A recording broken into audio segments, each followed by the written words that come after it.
Welcome back to the Deep Dive, where we take your curiosity and our research to give you a shortcut to being truly well informed.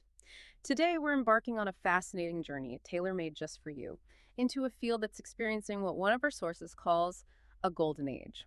We're talking about teaching English to young learners, or TEYL as it's often known. We'll be diving deep into the intricate world of TEYL, and along the way, you'll hear a few other acronyms like ELT for English language teaching, or L1 and L2 when we talk about first and second languages. We'll clarify these as we go, but know that our entire focus is on helping children around the world master English effectively and joyfully. Indeed. Our mission for this deep dive is to explore a comprehensive handbook on TEWL, pulling out the most important nuggets of knowledge and insight for you. This isn't just about what's happening in classrooms. It's about the why, behind the trends, the debates, and the innovations shaping how children around the world learn English. We'll be drawing insights from leading experts like Fiona Copeland from the University of Stirling and Martin Crotazzi, a visiting professor with extensive teacher training experience among, well, many others who have contributed to this rich resource. That sounds like a huge scope. We've got a stack of insights covering everything from global policies to cutting-edge classroom techniques, and even some surprising facts about how young minds acquire language. So, what you're about to hear is a curated overview of what it means to truly teach English effectively to children, from foundational theory to practical application. Okay, let's unpack this. #tag macro issues and foundational debates in TDevel. To kick things off, let's zoom out a bit and look at the macro issues and foundational debates shaping TWIL today. It's truly a vibrant and dynamic field, isn't it? What's driving this golden age for teaching English to young learners? Absolutely. The field of TEWL is currently incredibly rich and varied, seamlessly blending theory with practice and encompassing both large-scale national initiatives and smaller, more localized projects. What's particularly indicative of this growing interest in young language learners is what Sue Garton and Fiona Copeland highlight as an abundance of research contributions, especially in the last decade.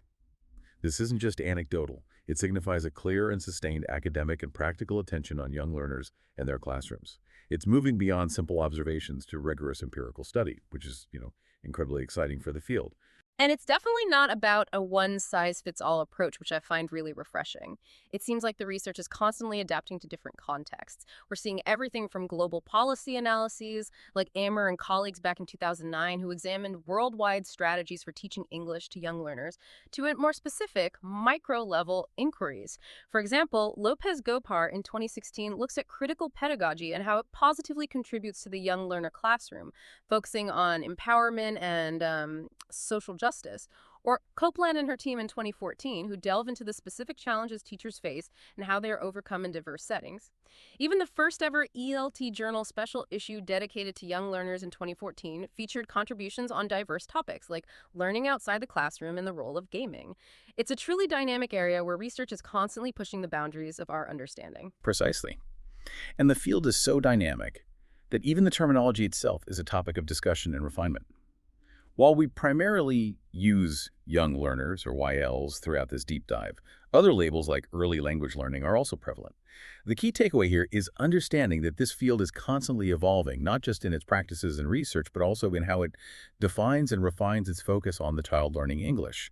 It's a sign of a healthy, growing academic discipline, really. Building on that dynamic present, let's cast our gaze back to understand how we got here, especially concerning language policy and the global spread of English. You mentioned a historical lens on language policy, and I have a feeling this is where things get truly fascinating. What are some of the key historical turns Richard Johnstone uncovers that have shaped Tenkai into what it is today? Johnstone's contribution is vital because he meticulously traces the history of early language learning education, showing us how we arrived at the current landscape, particularly the sheer global spread of English for young learners in the 21st century.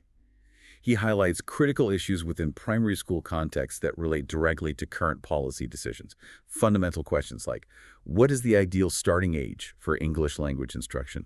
What's its designated place within the broader curriculum? And, crucially, what are the effects this global push for English has on language diversity within a country, especially when local languages might be under pressure? That really brings home the global scale of this phenomenon. It's not just about one classroom, it's about entire educational systems. I can imagine the situations he describes are incredibly varied. They are indeed. He vividly illustrates the diverse situations children find themselves in, from an EU child learning English in Ireland, navigating a potentially familiar linguistic landscape, to a Syrian child in Germany learning both German and English, often as a refugee. Or children in South America, Africa, or Asia learning English alongside their national and local languages, perhaps even multiple local languages. Each context presents its own unique set of linguistic and cultural challenges and, importantly, opportunities. So, for listeners who might be thinking, my child only gets English for an hour a week, is that even worth it? Johnstone's work offers a really powerful counter-narrative. Even when faced with what's called a modest time approach, say just 2 30-minute sessions a week, which might seem incredibly limiting, he points out that teachers aren't powerless. The quality and creativity of those brief moments can dramatically outweigh mere quantity, right? It's about maximizing every minute. Precisely. The insight here is that limited exposure isn't a dead end. It forces teachers to be incredibly resourceful. They can bring immense enthusiasm to the classroom, which itself is infectious for young learners. They can introduce a rich variety of activities like English songs, poems, stories, dramas, games, and physical activities, making learning engaging and memorable. They can make little links between English and other subjects they may teach, such as science, math, history, or geography, fostering content and language-integrated learning. That's a great point. It's like that old saying, necessity is the mother of invention. So what are some other inventive strategies that shine in these modest time contexts? Developing language awareness is another powerful strategy. This involves encouraging children to discuss similarities and differences between English and their first or other languages, helping them understand linguistic structures more deeply. This also extends to fostering cultural and intercultural awareness through English language songs and stories that present English as an international language belonging to a global community, rather than as the exclusive cultural property of native speakers.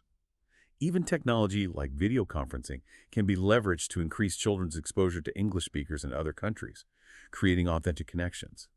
It really shows the immense agency teachers have, even in constrained environments. That's a crucial distinction. It shifts the focus from just the amount of English to the quality and richness of the learning experience. Okay, we've explored the policy landscape and global context, which often drives decisions about when children start learning English. But let's bring it right down to the child themselves.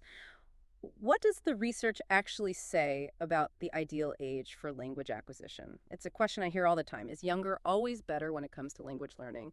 It seems intuitive, but the research paints a more complex picture, doesn't it? It absolutely does. David Singleton and Simone E. Fenninger provide a critical overview that challenges this common assumption.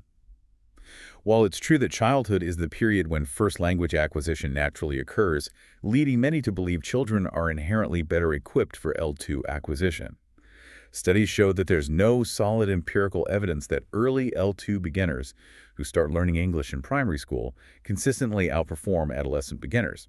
Say, those starting in secondary school, when the number of instructional hours is kept constant. In fact, many studies, like Munoz's work, show secondary school beginners actually catching up with primary school beginners who had significantly more classroom experience by the end of their schooling period. This suggests that the efficiency of learning, rather than just raw exposure time, plays a far more significant role. That's a huge insight for policymakers and parents. It really challenges that deeply ingrained belief that earlier is always superior. So if starting age isn't the sole predictor of success, what should policymakers and educators prioritize? It sounds like it shifts the focus from when to how and how effectively English is taught. Precisely. The research indicates that while there's no real dispute about these scientific facts within the research community, early L2 learning, especially English, has become the norm globally. Politicians and educators with a stake in the educational status quo often vehemently oppose those who point out these findings. It's a classic case of perception or a deeply ingrained societal belief versus empirical evidence. This makes it challenging to base policy solely on research when societal expectations and economic drivers are so strong. And this isn't a new debate. I find it fascinating how long this question has been around. It goes back centuries. Quintilian, the Roman rhetorician, for instance, suggested that before age 7, children learn primarily from family, nurses, and peers. He even praised a longer learning period to compensate for the naturally slower learning rate of young children, implying that early exposure isn't a magic bullet, if not sustained and efficient. This raises an important question. How do we reconcile these long-held beliefs, some dating back to antiquity, with modern research findings that often present a more nuanced picture? The authors suggest a move towards mixed methods research, combining qualitative findings, which can capture the social and psychological factors of a learner's experience, with quantitative findings, which provide the statistical evidence.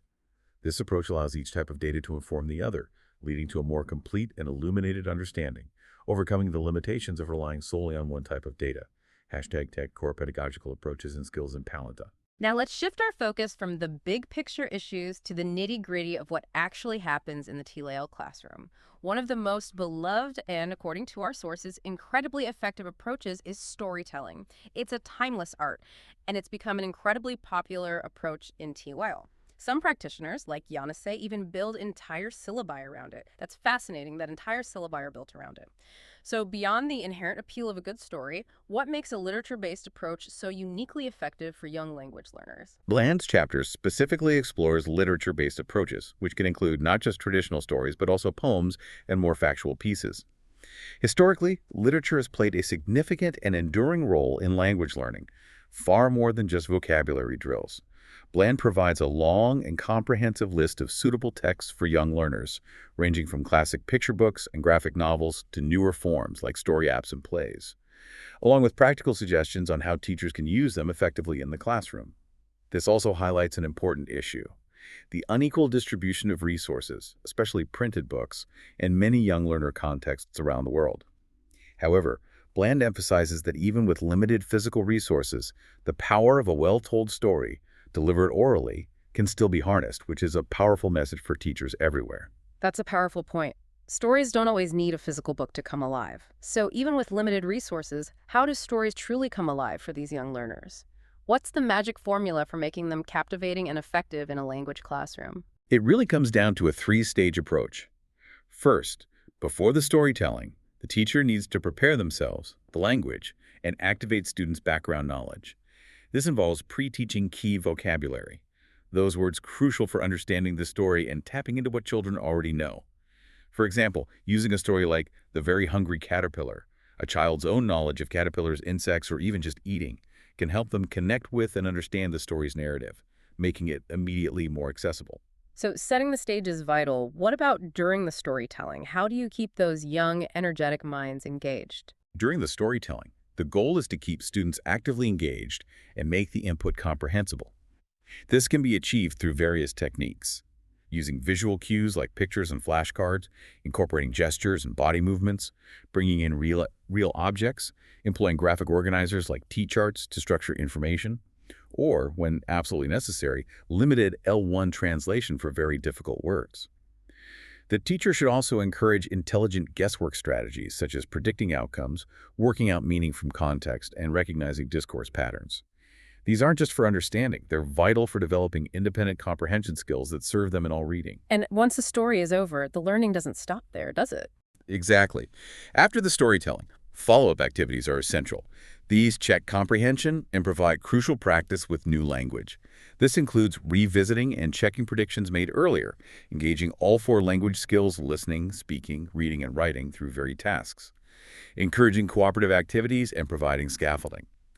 All of this is done while catering to diverse learning styles and intelligences, ensuring every child has an opportunity to engage with and benefit from the story.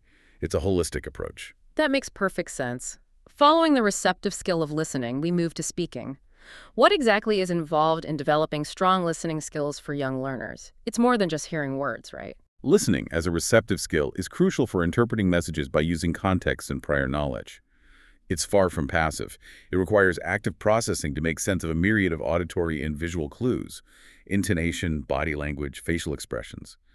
Importantly, strong listening skills significantly impact the development of all other language skills, including speaking and writing, by providing the necessary input and models for language acquisition. If you can't understand, you can't respond appropriately. And speaking of impact, our sources highlight that there's been a communicative turn in English language teaching, or ELT, globally. Many governments, frustrated by learners leaving school after years of English tuition barely able to speak English, have introduced new curricula explicitly emphasizing communication. In China, for instance, major curriculum reforms in 2001 and 2011 explicitly focused on enhancing listening and speaking skills, signaling a shift away from purely grammar translation methods, which often prioritized reading and writing. To effectively foster these listening and speaking skills in young learners, teachers can leverage a range of engaging and age-appropriate tools and activities. Games, puppets, stories, drama, and role play are all incredibly effective because they provide natural context for communication. Linz points out the vital role of play in a child's overall development, and by extension, their language development. Bland highlights oral storytelling and drama for developing oratory, noting how pictures can focus children's attention and how drama offers holistic learning through imitation and playful experimentation. Technology also plays an increasingly important role, with video conferencing and animated stories proving effective in improving comprehension and providing authentic communication opportunities with other children or native speakers. Speaking, however, can be tricky. It's more than just knowing the words. As Pinter notes, it demands the complex cognitive process of speaking and thinking simultaneously, while also monitoring one's output, correcting mistakes on the fly, and planning ahead for the next utterance. And I've heard that cultural norms also play a significant part in how comfortable children are with speaking. Absolutely.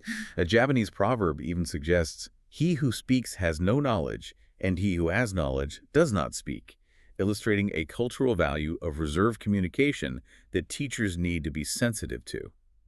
This raises an important question. How do we balance fluency and accuracy in young learners speaking?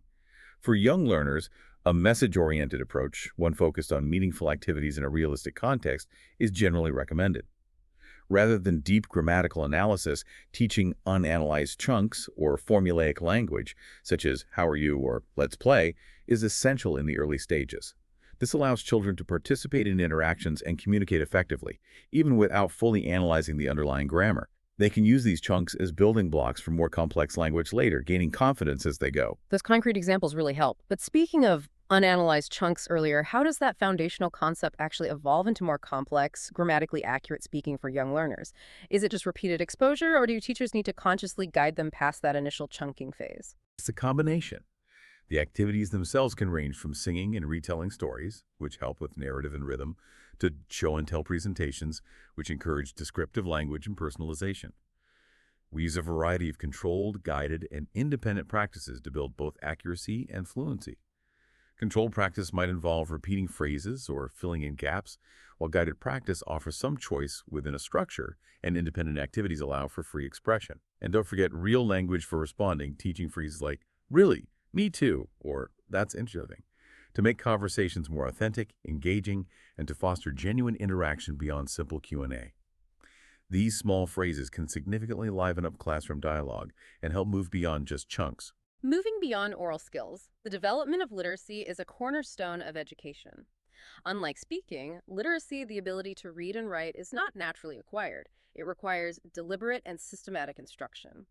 While some primary programs, such as those in Japan, traditionally focus primarily on oral skills for English, research suggests that developing reading and writing can and should begin early.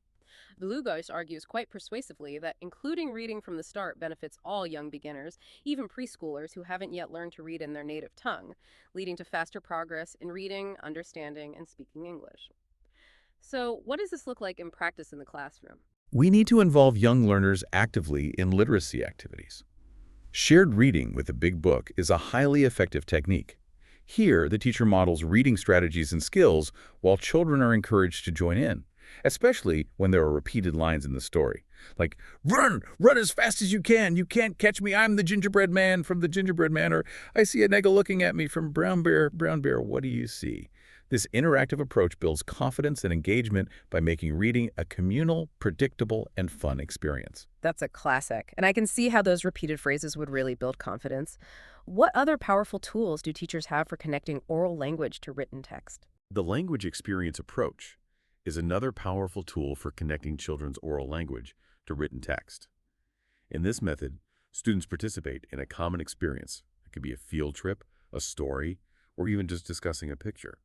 They then discuss it, dictate a story about it to the teacher, who writes it so all can see, read it back, first with the teacher, then together, decide if they want to edit anything, and finally copy what is written into their notebooks. This process directly links their spoken words to their written form, making literacy highly personal and meaningful. Interactive writing takes this a step further, with students sharing the writing responsibility, thoroughly scaffolded by the teacher, to construct personal and collective meaning. as seen in the Goldilocks and the Three Bears example, where a kindergarten class collectively reconstructs the story, sharing the pen and forming words together. Beyond these traditional skills, our sources emphasize that we're also talking about new literacies for the 21st century. This includes cross-cultural interpretation skills to understand content from diverse cultures, visual literacy for analyzing diverse images, and knowing how to wisely and skillfully use the web for information. The ultimate goal is a... Now, let's tackle a topic that can sometimes feel a bit daunting even for experienced teachers: grammar instruction, especially for young learners. When we think of grammar, we often picture rules, drills, and complex structures. But for young learners, it's a very different ballgame. Our sources tell us children tend to grow their grammar rather than learn it as a formal, explicit system. That's a fascinating distinction. What does growing their grammar actually entail? Cameron makes a crucial distinction here between external grammars, the neatly organized rules found in grammar books and teaching materials, and internal grammars, which describe how grammar is organically organized and develops in a child's mind. This internal progression doesn't always follow a linear path or match the explicit progression found in syllabi. The true measure of success for young learners isn't rote memorization of rules, but rather how well students understand new structures in context and, critically, how well they can use them meaningfully in their own production. It's about functionality, not just formal knowledge. And a significant challenge here, as our sources highlight, is the widespread lack of qualified teachers. I can imagine a teacher, perhaps newly assigned to TEL, trying to recall their own grammar lessons and finding them completely unsuited for a class of 7-year-olds. How do we help them bridge that gap? It's a very real problem. Many individuals assigned to teach English to young learners lack sufficient training, or in some cases, even adequate English proficiency themselves. This often means they fall back on their own school experiences as learners of grammar, which might have been very traditional and rule-based. Rather than drawing on current pedagogical knowledge and insights into how young children naturally acquire language, this gap can lead to less effective grammar instruction in the classroom, where the focus might be on rote learning rather than contextual understanding. That makes perfect sense. Historically, how has grammar been approached with young learners, and what has research revealed about effective methods? Historically, methods like audiolingualism focused on stimulus response routines and oral drills, with explicit grammar rules rarely taught. The belief was that consistent repetition would lead to automaticity. However, research on the age factor in grammar acquisition suggests that while adolescents are more similar to adults in their L2 acquisition processes, younger children tend to rely more on imitation and implicit learning.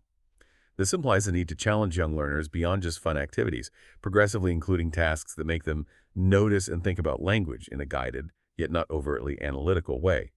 The goal is to move them from simply repeating chunks to subtly recognizing patterns within language, almost like building blocks. It's also fascinating that research, like the ELLI project, shows a significant correlation between lexical diversity and syntactic complexity.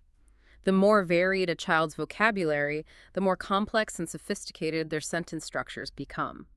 This underscores the interconnectedness of language components. Furthermore, output-focused activities, especially process-oriented tasks that involve collectively and accurately reproducing language forms, seem to have a greater impact on grammar development than just passively enhanced input.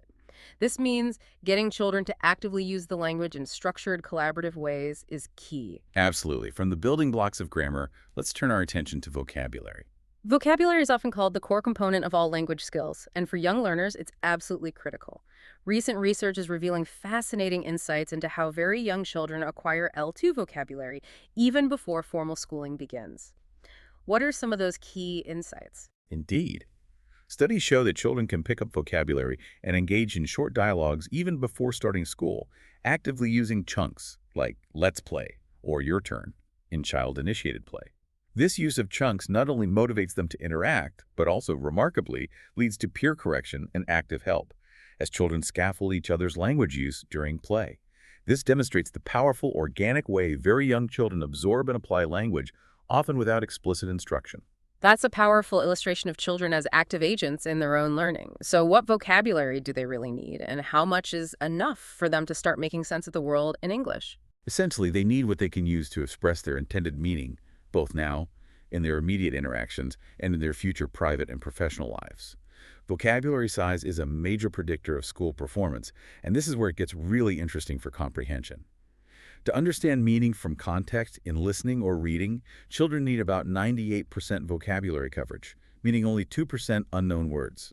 That translates to an estimated 6,000 words to comfortably understand a children's movie, or 7,000 words for spoken English. That's a substantial target, emphasizing the scale of the task. Wow, 98%, that's incredibly high. It is.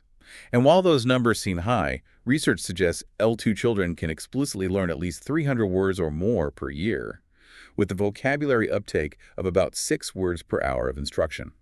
The critical focus, therefore, is on high-frequency vocabulary to achieve those comprehension goals.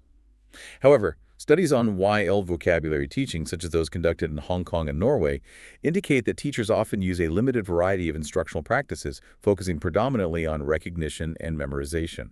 This is sometimes influenced by their own prior language learning experiences, which may have been more rote and less engaging. So a common pitfall is just teaching lists of words without enough context or interaction. Exactly.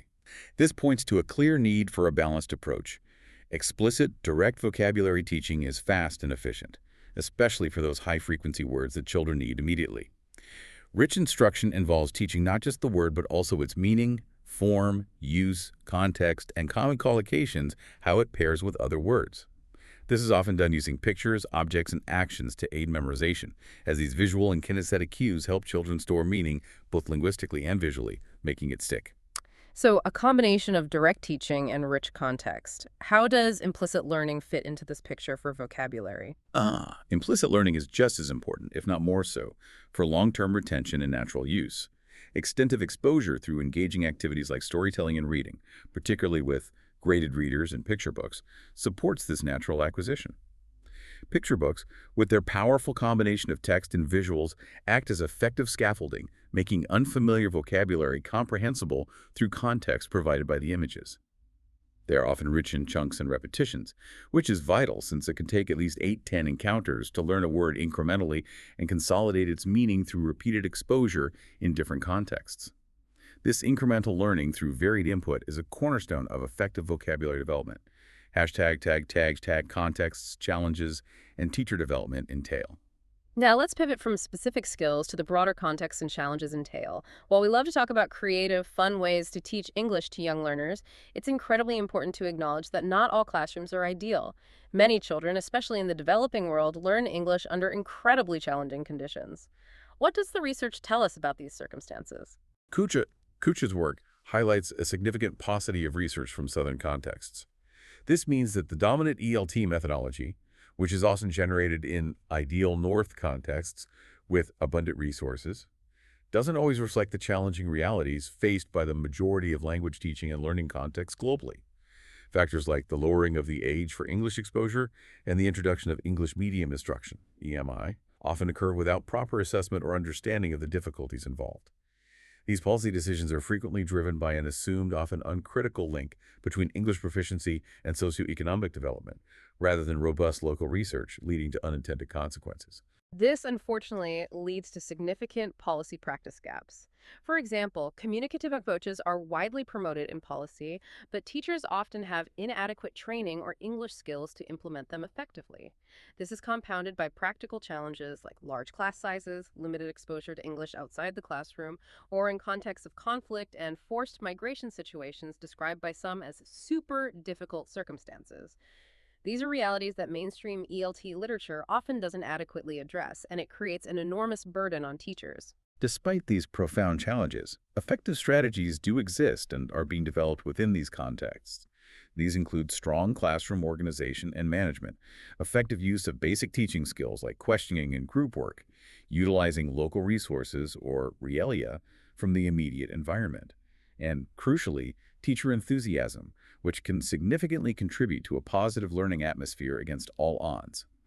Moreover, translanguaging, a pedagogical strategy that allows and encourages the use of students' entire linguistic repertoire rather than strictly separating languages, is proving to be a highly effective approach in under-resourced multilingual contexts. Translanguaging, which sounds complex but is actually a very natural approach, allows children to draw on all their languages, not just English. Could you give us a quick, simple example? Like if a child is learning English and Spanish, what would that look like in a real classroom moment? Absolutely.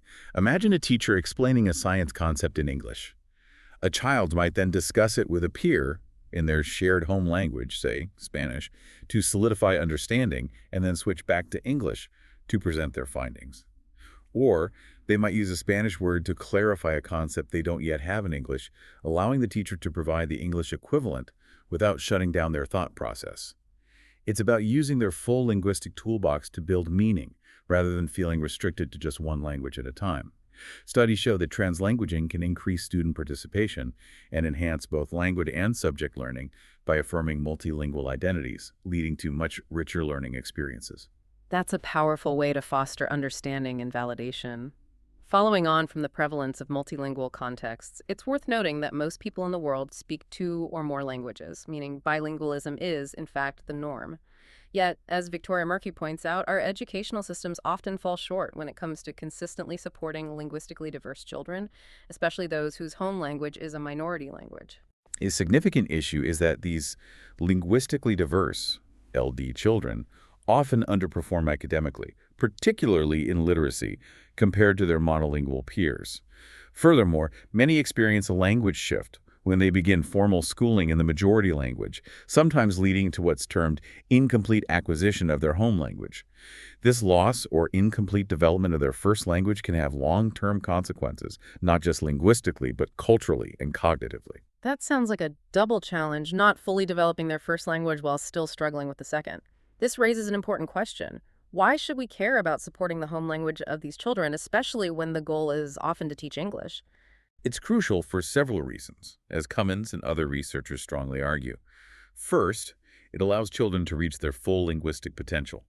Second, it actively supports their L2 development by leveraging existing cognitive structures. This is what's called common underlying proficiency. The idea that cognitive and linguistic abilities developed in one language can transfer to another. Think of it as a single well of cognitive ability that both languages draw from. If that well is rich in their home language, it can provide a stronger foundation for English. And importantly, it valorizes their linguistic identity and culture, which is fundamental to their sense of self-worth and belonging in the classroom and beyond. So using their full linguistic toolbox isn't just about practical communication, it's about validating who they are. That brings us back to translanguaging in the classroom. What does the research say about its direct impact on learning outcomes? Right. This is where translanguaging in the classroom comes in, encouraging children to draw on and use both their languages as they engage with classroom-based activities. However, research results on its direct impact on L2 outcomes are mixed, showing areas for further critical examination to understand how and when it is most effective. It's not a panacea, but a powerful tool when used thoughtfully. Another critical issue is teacher education. In highly diverse contexts like the UK, teachers are often ill-prepared for multilingual classrooms, suggesting a pressing need for evidence-based pedagogical approaches to support all pupils, regardless of their linguistic background, and to equip teachers to effectively implement strategies like translanguaging. Underlying all these discussions, the quality of teaching is paramount. Teachers are truly at the heart of the learning process, and improving teacher quality is consistently identified as a critical variable in helping students achieve learning outcomes. That's why English language teacher education, ELTED, is gaining such significant and deserved attention. What's the historical context here, and how has the understanding of teacher knowledge evolved? Historically, ELTED primarily focused on subject knowledge and theoretical frameworks of language. However, there's been a significant and crucial shift towards appreciating the practical know-how teachers gain from their day-to-day classroom experience, what Schulman called pedagogical content knowledge, PCK. This PCK is seen as highly personal and interactional, emerging directly from teachers' ongoing efforts to solve practical classroom problems and adapt to unique learning situations. It's not just knowing what to teach, but how to teach it effectively to these particular students in this particular context, which is a much richer, more complex skill set. That's a crucial distinction. It's the art of teaching, not just the science. What's fascinating here is that while TELTED initiatives, that's Teacher Education for TALE, exist worldwide, our sources indicate that little is known about the effectiveness of existing provision. This is a significant gap. We need more systematic attempts to understand how teachers actually benefit from training and effectively apply those skills in their classrooms. What are some of the factors that hinder this uptake? Many factors can hinder it. These include poorly trained teacher educators themselves, unsupportive school cultures that don't value professional development, and even teachers' own attitudes and motivations. The data on existing provision further illustrates this challenge. Our sources reveal a general lack of attention to English language teaching and pre-service education for generalist primary teachers, with Rickson's survey finding provision in only 26 out of 64 countries. Similarly, specialist fill teacher education is often limited or, in many contexts, non-existent. This means many teachers enter the TL classroom without the specific preparation needed for this unique age group, having to learn on the job. But there are innovations on the horizon. Online elements are becoming a recurring theme in service Tilted, offering valuable opportunities for teachers. Studies show that engaging in online discussions with other teachers and teacher educators is reported to be a valuable learning opportunity. When used to complement face-to-face training sessions, these online components are seen as an important way to extend and increase continuity between isolated training sessions and the ongoing realities of classroom practice, helping teachers integrate new ideas more effectively and build a supportive community. Moving from teacher preparation to daily classroom realities, effective management is key to creating an environment conducive to learning. Right. When we think of classroom management, we often picture simply controlling behavior. But as Suhan Zain explains, it's so much more than that. It encompasses theoretical approaches, the educational cultures of schools, the backgrounds of teachers, the physical conditions of the classroom, and even the role of technology. It's a complex, multifaceted skill set. What's the fundamental difference between an effective classroom manager and someone just reacting to chaos? Research indicates that truly effective classroom managers prevent misbehavior rather than just reacting to it.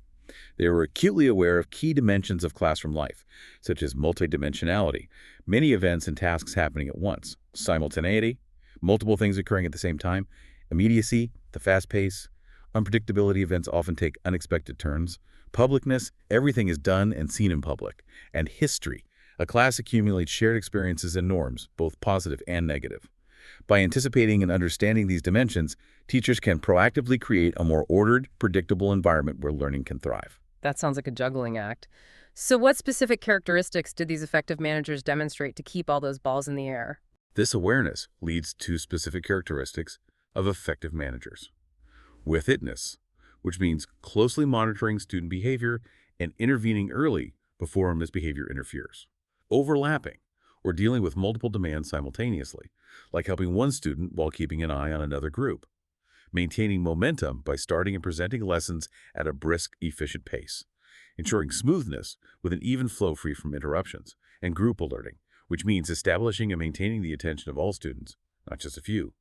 These insights have even become foundations for many teacher education programs, highlighting their importance for sustained classroom success. Interestingly, different teacher types face unique management challenges. Reassigned teachers, who might have previously taught older learners, often find managing young learners particularly challenging. Native-speaking teachers may struggle because they lack L1 knowledge for discipline and might demonstrate less pedagogical context knowledge. Even specialist local teachers, despite their English language pedagogy qualifications, sometimes struggle with young learner behavior due to a lack of specific professional preparation for this age group. So what does work to gain respect and foster good behavior? Our sources suggest it isn't about imposing authority, but rather demonstrating integrity and professionalism.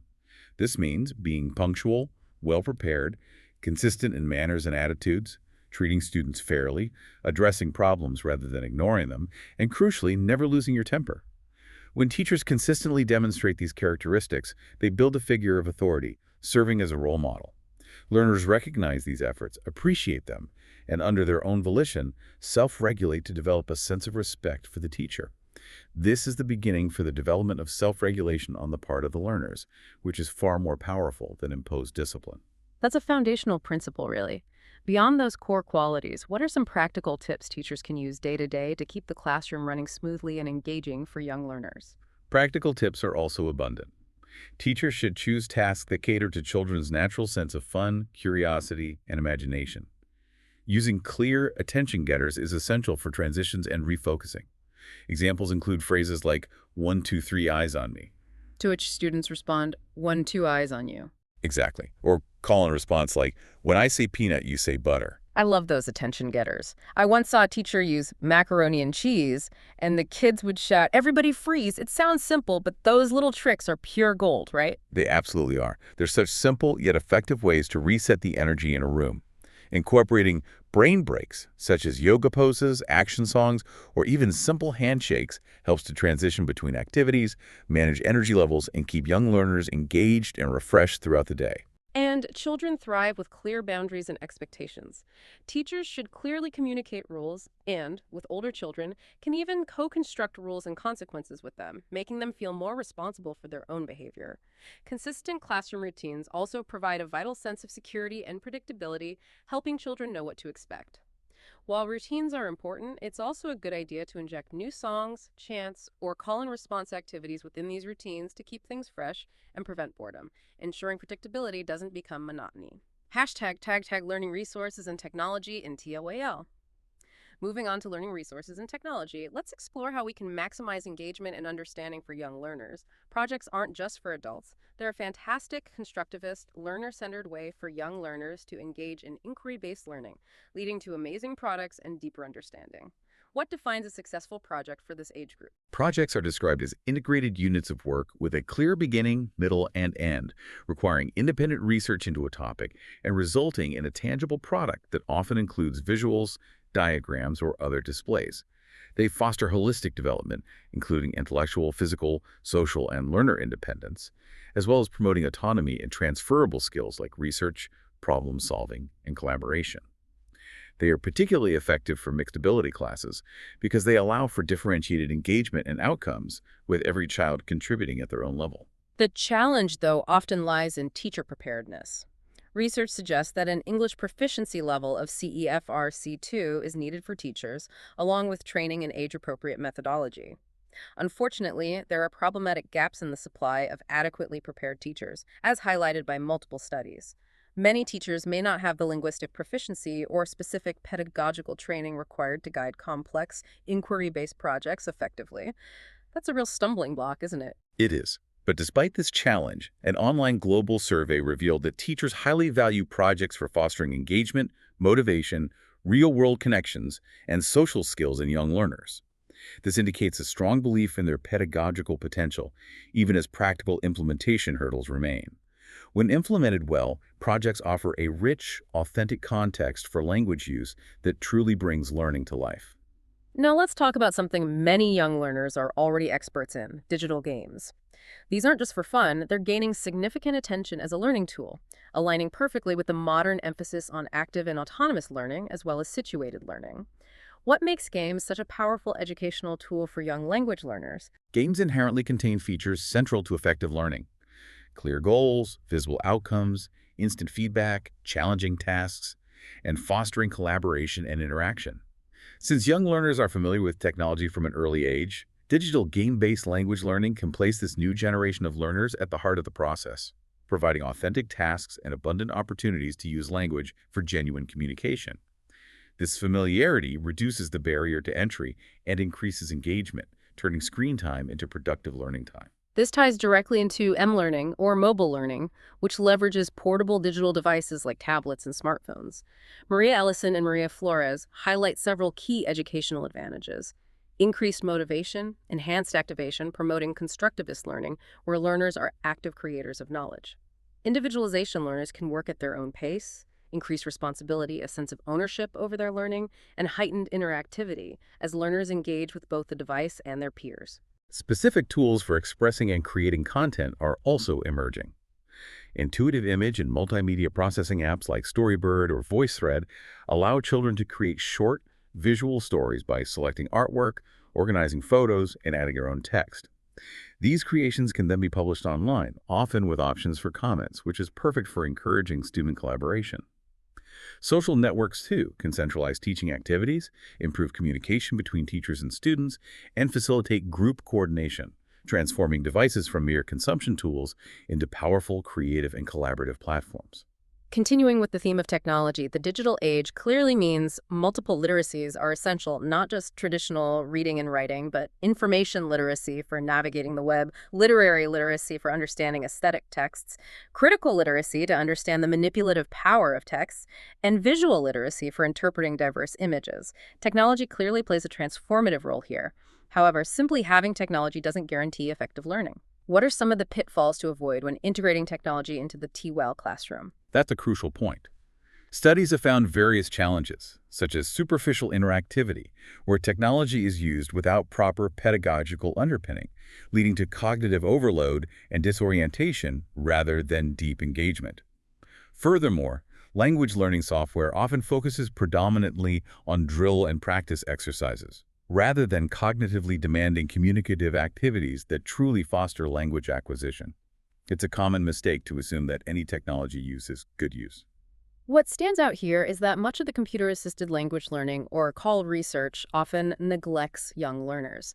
Many studies focus on adults and older learners, leaving a significant gap in our understanding of how technology specifically impacts very young learners.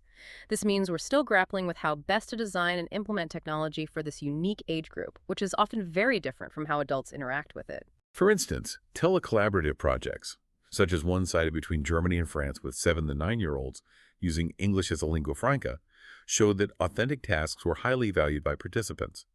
However, in the initial stages, there was often high teacher mediation in learner exchanges. Later phases aimed to reduce this, allowing learners to develop communication strategies independently and providing more open activities. This highlights an important challenge: balancing adequate linguistic and emotional support with sufficient space for learners to create and interact autonomously. The goal is to facilitate independent language use, not just supervised activity, and that transition requires thoughtful design. #TechSyllabus, assessment, and the future of TL research. Now, let's move into the critical areas of syllabus design, assessment, and the future of research, especially as it pertains to teaching English to young learners. Early English language teaching, or ELT, is considered one of the most important developments in ELT in recent decades, driven by the global demand for English. But here's the catch. The assumption that earlier is better for eventual English proficiency is often quite questionable, as we've already discussed. So with this context, what are the primary challenges in developing effective syllabuses for ELT? The core issue, as Virginia Parker and David Valente explained, is syllabus fit. All too often, the methodology, materials, and assessment targets for young learners are based on adult ELT programs and criteria, such as the Common European Framework of Reference, or CEFR. For our listeners working in education, the CEFR is something many are probably familiar with for adult learners. But the problem is, it was never its intended purpose, especially not for children, and this misalignment creates significant challenges. So to clarify, what's the difference between a syllabus and a curriculum in this context, and why is that distinction important for TWL? A curriculum typically operates at the macro, often national or ministerial level, outlining broad educational goals and philosophical underpinnings. In contrast, a syllabus is a more day-to-day, localized guide for the teacher. It's a statement of approach, reflecting a particular pedagogical philosophy in view of language acquisition, and guiding how content is selected and ordered for a specific course or group of learners. The distinction is crucial because a national curriculum might mandate early English, but the actual classroom syllabus needs to be developmentally appropriate for young learners, which an adult-focused framework might not be. Right. And that's where the CEFR's influence, while positive in promoting communicative teaching globally, has inadvertently created a top-down interpretation of language proficiency. By codifying criteria for adult learners, it has impacted coursebook content and, critically, high-stakes English language examinations for children, often setting future proficiency targets that are inappropriate for their developmental stage. While adaptations like the European Language Portfolio, ELP, try to incorporate learner-driven self-reflection for primary schools, it largely failed to secure significant purchase across European member states. This means a good intention didn't translate into widespread adoption. That's right. A newer tool, the Global Scale of English, or GSE, has emerged with specific objectives tailored for young learners, which is a promising step. These include more realistic goals like can follow short, basic classroom instructions, if supported by pictures or gestures, or can recognize familiar words and basic phrases in short, illustrated stories, if read out slowly and clearly. This better reflects a child's reality in the communicative language classroom. However, a potential conflict of interest arises as it's developed by a publishing company, raising questions when the coursebook provider also sets the assessment scales for their own materials. That's a valid concern, isn't it? It highlights the need for independent oversight. What about other more recent developments in syllabus design for young learners? Recent developments, however, are promising. The Council of Europe in 2018 developed new CEFR-related descriptors specifically for primary learners aged 7 to 10. These incorporate more content and topic-based elements, like how fruit travels from the farmer to my home, in an attempt to situate the can-do statements within the child's world and make them more relatable.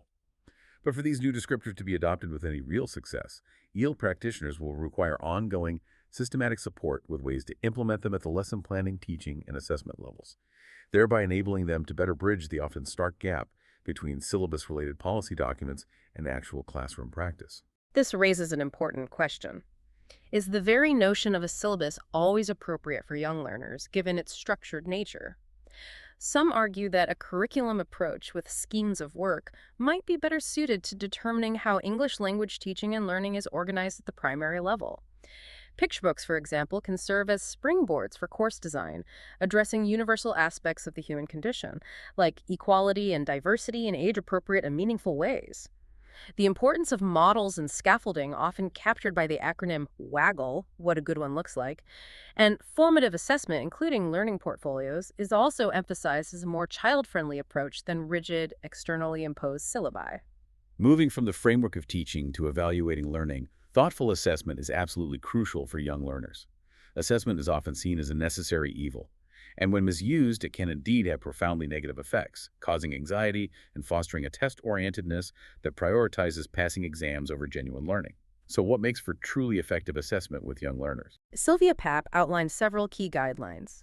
It should mirror classroom learning activities, actively contribute to learning, motivate and build learner confidence, rather than eroding it.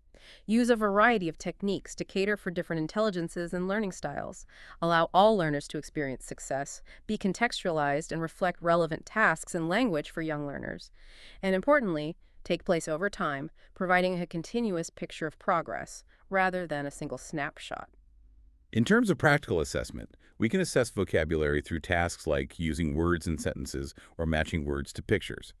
Grammar, which is often taught implicitly to young learners, can be assessed through brief, age-appropriate questions about stories, for example, identifying verbs or adjectives, or through observational checklists for specific structures, allowing teachers to monitor grammatical knowledge and accuracy in oral language activities over time. It's about seeing grammar in use, not just in isolation. In Content and Language Integrated Learning, or CLIL, where English delivers subject content, assessment is fundamental, but often remains a blind spot. It's crucial that assessment methods mirror classroom practices, a blend of diagram completion, gap fills, and opportunities for more extended written or verbal answers. Assessing both the product and the process of learning, for example, through observing group work or using think-alouds, where children verbalize their thoughts, is vital for a comprehensive understanding of their progress, not just what they can produce at the end. Concerns about large-scale testing are very real. These include the fear of over-testing children, the pressure it places on them, the fostering of competition, and a general distrust that such results truly reflect a child's ability, particularly if they lead to teaching to the test, unwhat. There's a strong argument, therefore, for diagnostic testing to cater to individual needs and provide constructive feedback for improving both learning and teaching, rather than purely summative, high-stakes evaluations that offer little guidance for improvement. Finally, let's look to the future, specifically the future of researching young learners. Research with young learners is booming, given the global spread of English into primary and pre-primary contexts. But historically, research methods and methodologies have largely been designed with adults in mind, often overlooking the unique characteristics and needs of children. What needs to change in this area? Anna Maria Pinter highlights that children's special status in research is generally ignored. This requires an explicit and conscious shift from viewing children as mere objects of study passive data sources to seeing them as social actors, active participants with their own voices and perspectives. This shift has profound implications for how research is designed and conducted, moving towards more child-friendly and participatory methods. This shift, in fact, can lead to unexpected and rich opportunities. For example, in one study, children who participated in a questionnaire and interviews later showed a genuine interest in the MA dissertation being written by the researcher, asking spontaneous questions about transcribing conventions and pseudonyms. This entirely turned into an impromptu research training session. It demonstrates that when we genuinely listen to children's agendas, they can become active contributors and even co-researchers, which is a wonderful outcome. Participatory activities like drama, role play, or drawings are recommended because they allow for more flexible and engaging participation from children, moving beyond purely verbal responses that might not fully capture their understanding or feelings. The benefits of involving children as co-researchers are holistic and long-lasting. An increased sense of personal worth, improved English proficiency and confidence. autonomous learning skills such as critical thinking and collaboration, and a profound feeling of pride and empowerment. They are no longer just recipients of research, but active agents within it, which is incredibly empowering. It's not just for the children. Teachers who engage in co-research also change. They often accept that everyone in the classroom, including themselves, is constantly learning. They frequently become firm believers in children taking a central role in decision-making and evaluating their own learning, shifting their own pedagogical perspectives, and fostering a more democratic classroom environment. This points to a need for a broader research framework that encompasses all types of research on, about, with, and by children. Teacher education programs need to incorporate awareness of childhood conceptions and the various roles children can play in research, preparing future teachers to engage with their young learners not just as students, but as active contributors to knowledge creation within the classroom and the field of TEL as a whole. Wow, what a deep dive into teaching English to young learners. We've journeyed through the dynamic landscape of TEL, exploring macro issues, challenging long-held assumptions about age, delving into pedagogical approaches from storytelling to grammar, navigating the complexities of multilingualism and difficult circumstances, and looking at the critical role of teacher development and technology. It's clear that TEL is a field brimming with innovation, dedicated professionals, and, most importantly, incredible potential. Indeed. We've seen that the learner is always at the center, and the considerations for effective teaching are far more nuanced than often assumed. From the optimal age of instruction to the intricacies of syllabus design and the role of assessment, every aspect requires thoughtful, evidence-based approaches. This raises an important question for all of us. Considering the inherent potential of young learners, how can we truly empower them to shape their own language learning journeys and become agents of their own linguistic and cultural development rather than merely recipients of instruction? How do we move from teaching to them to teaching with them? That's a powerful thought to leave you with, one that builds on all the insights we've shared today. It really challenges us to rethink our roles as educators and facilitators. Thank you for joining us on this deep dive. Keep exploring, keep questioning, and most importantly, keep learning. Until next time.